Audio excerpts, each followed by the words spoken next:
Como tengo dos Ricardos, no puede ser Ricardo 1 y Ricardo 2. El más viejo, que soy yo. Ah, bueno. Por poco. Por poco entre todos. La realidad es que salen muchos. ¿Salen bien de la cárcel? No os digo por cómo la pasaron, sino salen correctamente o fueron mal presos. Es toda una situación, tenemos varios casos y no quiero hablar sobre cada caso en particular, pero sino en términos generales. Bueno, cuando Stornelli le plantea al juez Rodríguez el caso vinculado con Río Turbio, hace un esfuerzo importante para sostener por qué en libertad debido podía traer una serie de consecuencias y plantea la detención previa a cualquier indagatoria, a cualquier procesamiento. Se le deniega el recurso, Rodríguez le deniega el recurso, va en queja a la Cámara y la Cámara abre la posibilidad de esa doctrina que se va a llamar doctrina Irursum, que a mi juicio es de lo mejor que tiene la Cámara Federal y Comodoro Pi. Perdón, la doctrina esa es una preventiva no se la niega a nadie. Una preventiva de aquel que está en condiciones de mover distintos factores para entorpecer su propia causa. Por eso cuando se calca esa postura en el caso Vudú por el juez Ariel Lijo, yo no lo entendí, porque si bien yo inicié Ciccone, en el caso Vudú, Ariel Lijo tuvo que tomar algún tema de Vudú cuando era ministro de Economía, es decir, la compra de autos alta gama sin licitación. Y de pronto, bueno, se puso, yo no sé si de moda esto. Lo cierto es que a mí me parece que hay casos excepcionales que justifican que antes de cualquier decisión procesal sustantiva se tome alguna medida precautoria. Ahora, en el caso, por ejemplo, si uno tomara la voz y fuera intérprete de lo que piensa Cristina, diría que ha ocurrido como una especie de suerte de, digamos, de persecución sobre determinados personajes en los cuales cayeron todos en una lista, en un periodo de 90 días aproximadamente, o un poco más, como si fuera, usando ahora palabras de Garabano, una especie de conspiración contra el gobierno anterior. ¿Vos lo ves así? Acá lo que yo veo peligroso es que la gente común toma la preventiva como la condena. Y después, cuando sucede que son escarcelados por X motivos, lo toman como que entonces no, se acabó el proceso penal y como que el gobierno entonces no está actuando como quiere la sociedad, que es que los corruptos vayan presos. El problema acá es que los juicios duran tanto que en definitiva, ¿cuánto va con estas megacausas que se están haciendo en este momento? ¿Cuánto tiempo va a tardar un juicio? Porque nosotros tuvimos el caso del juicio a los comandantes, sí, donde se juzgó con un código procesal especial, con toda la infraestructura puesta al servicio de esa Cámara, y era un solo juicio, y duró un año y medio, creo. De cualquier modo, no se puede hacer todo eso para todos los funcionarios acá. No, por eso. Yo, aparte, así, yo no soy penalista, obviamente, el doctor sí. Yo digo, los hechos mucho no cambiaron, porque, como vos has dicho, ha pasado muy poco tiempo. Entonces, en un principio se decretó la preventiva. En estos momentos se están escarcelando. La deducción es, alguien se equivocó. Sí, claro que alguien se equivocó, no sé si para un lado o para el otro, pero lo cierto es que, por ejemplo, no se discute el fallo. Sí, es cierto, no se discute el fallo y me parece que hay una suerte de, que usted lo señalaba bien, de mala repercusión social, y esto es un problema. Porque más allá de lo que usted o yo podamos opinar respecto de Carlos Saúl Menem, Cuando uno le cuenta a la gente que un 15 de marzo del 95 yo puse en marcha el tema de la venta ilegal de armas a Croacia, a Bosnia y a Ecuador, se preguntan si es cierto que todavía no hay sentencia final. Entonces, la justicia no rápida sabemos que no es justicia, contrariamente al buen ejemplo que se trajo respecto al juicio de los comandantes. Pero a su vez no hace decencia. Cuando nosotros estudiábamos en la Facultad de Derecho, se decía que los fallos de los jueces tenían un sentido educativo y que era menester conocerlos, y difundirlos y demás. Y ahora hay una especie de, claro, se han multiplicado los medios de difusión, de quién está más tiempo en el candelero. Y usted, que es un hombre que profundiza cosas y escribe bien, sabe mejor que yo que sustituir sustancia por forma hace decrecer la calidad de la sustancia. ¿Te parece? Absolutamente.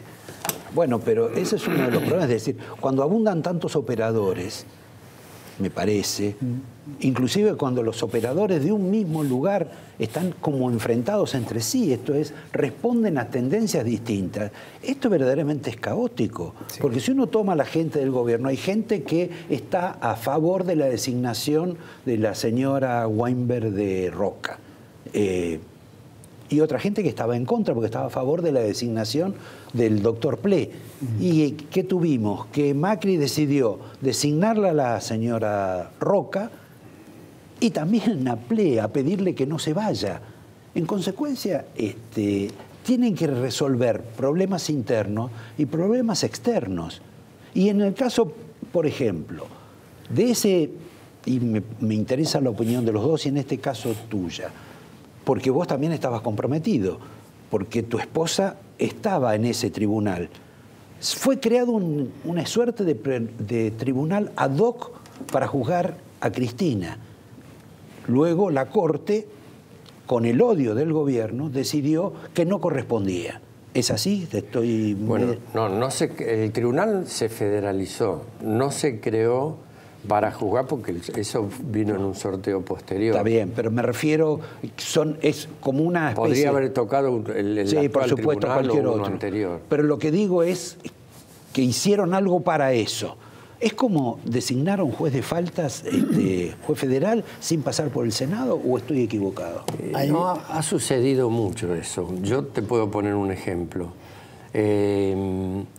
Era antes de que existiera el Consejo de la Magistratura, pero era lo mismo porque no hubo acuerdo del Senado.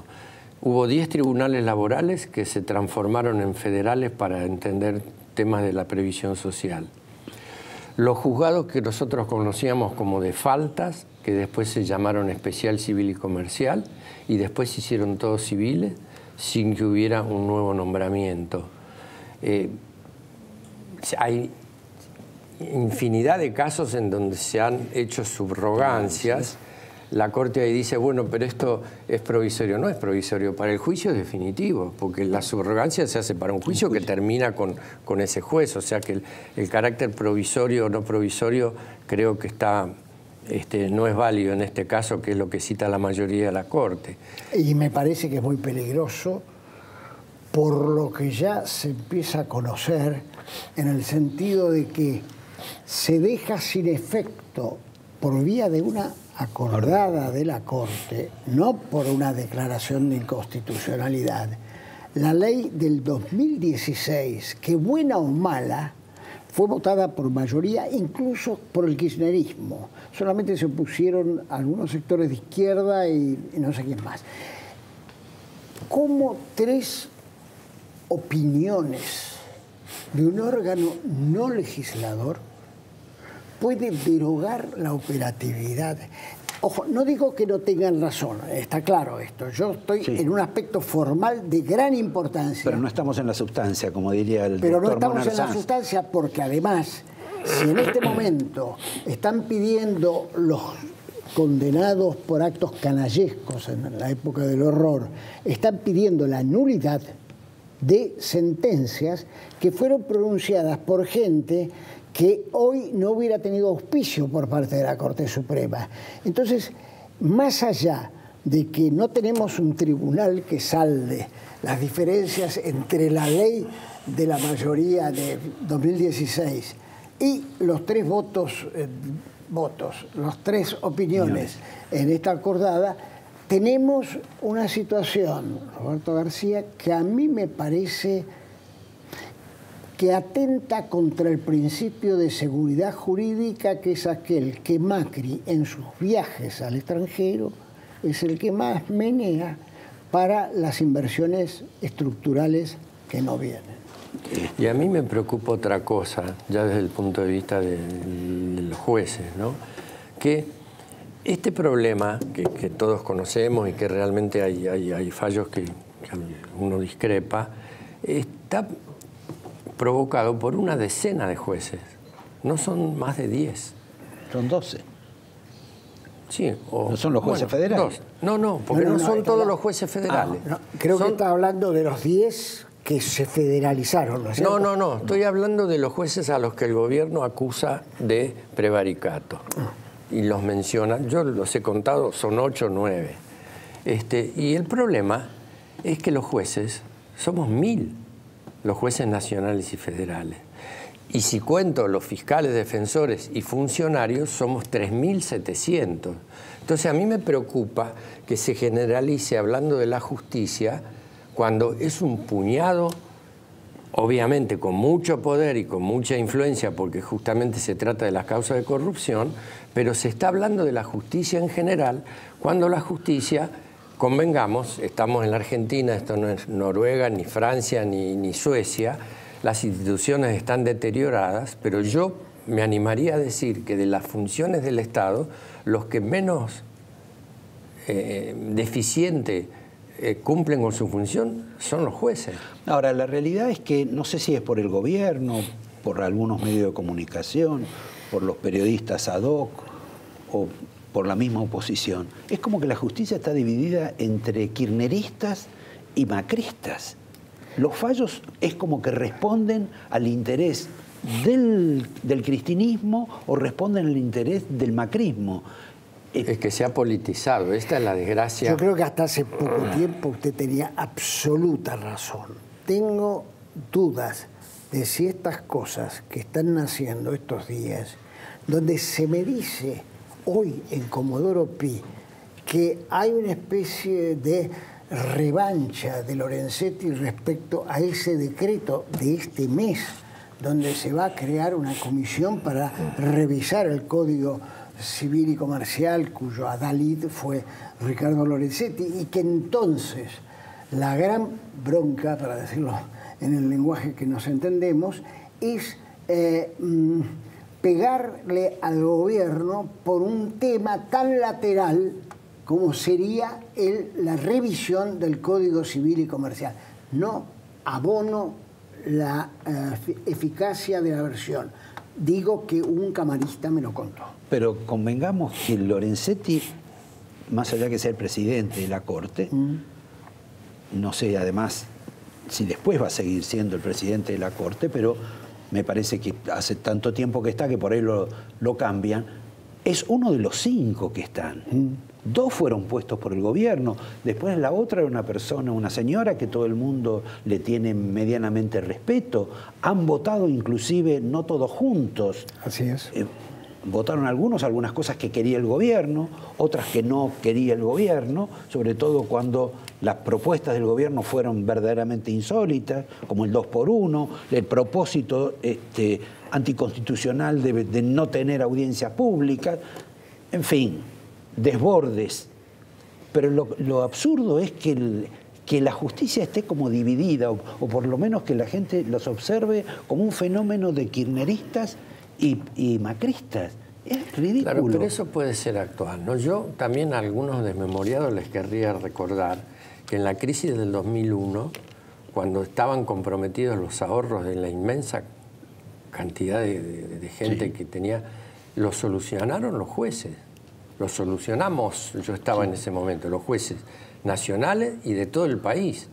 Cuando vino el problema de los jubilados, el gobierno después sacó la ley, pero primero salieron los fallos otorgándole a los jubilados. Cuando hay problemas de salud y la gente no sabe a quién recurrir, recurre a los jueces. Cuando hay arbitrariedades cometidas por cualquier factor de poder, la gente va a los jueces. Entonces lo que a mí me preocupa es esta persecución que yo veo contra la justicia en general, cuando en el fondo, reitero, son una decena de jueces que son los que están según dice el gobierno. Pero ahora, Ricardo, sacando el tema de los jueces, vamos al tema de la procuración.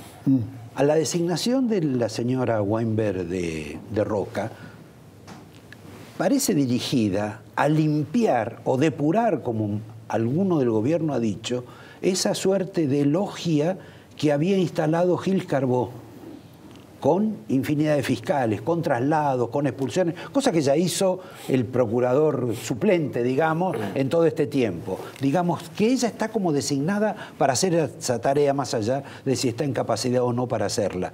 En consecuencia, lo que uno observa no es que va a tratar de influir sobre los fiscales, cosa que tampoco va a poder hacer, porque no entiendo cómo esta señora le va a dar órdenes a Polillita, a Tayano, a gente que es quizá más reputada que ella o más conocida, pero independientemente de eso, el tema de la politización es gravísimo esto. Es decir, cómo uno de pronto tiene que interpretar el fallo de Ricardo como a favor del gobierno o el fallo tuyo en contra del gobierno. Pero este es el criterio que dejó expresar el gobierno.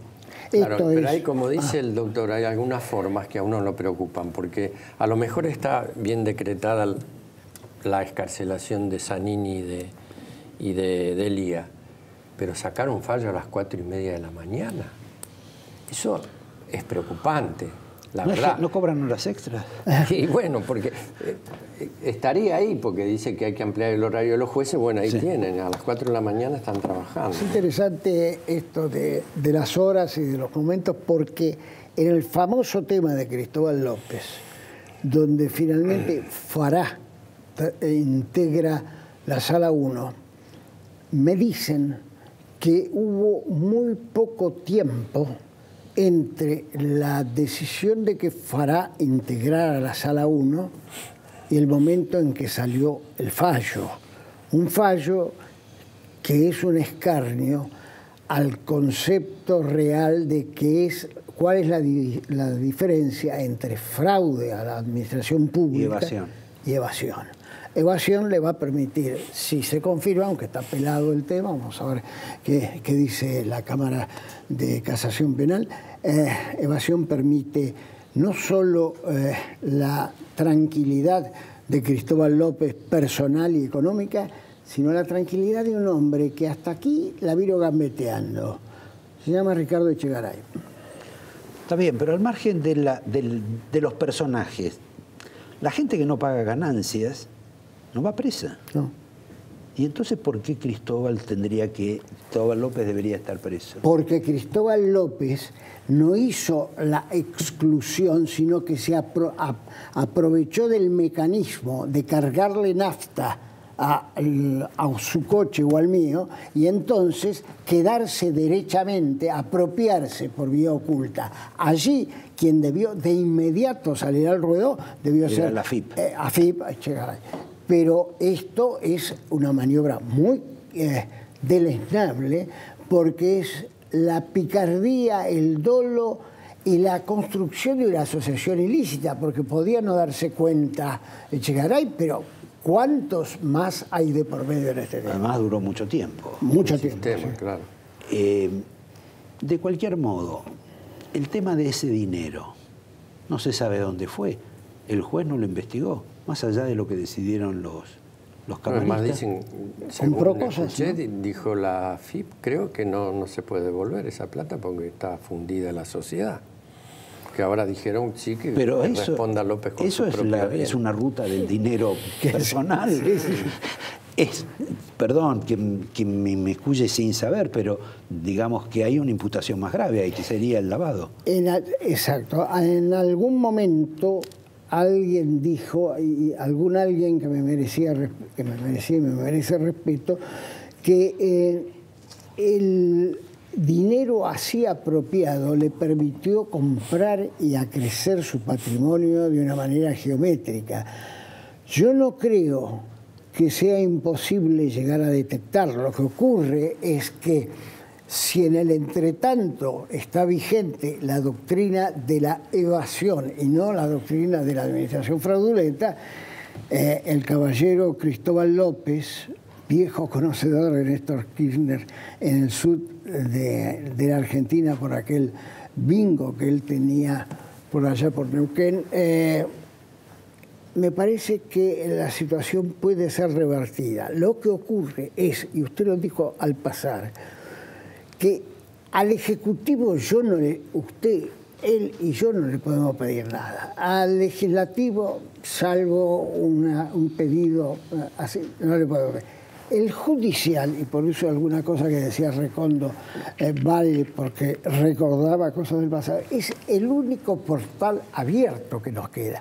Sí, ese portal abierto empieza a ser globalmente destituido, me parece, globalmente denostado, esa es la palabra, me parece que estaríamos cometiendo una injusticia y agrandando el descreimiento, una especie de que se vayan todos, pero involucrando a todos, ¿no?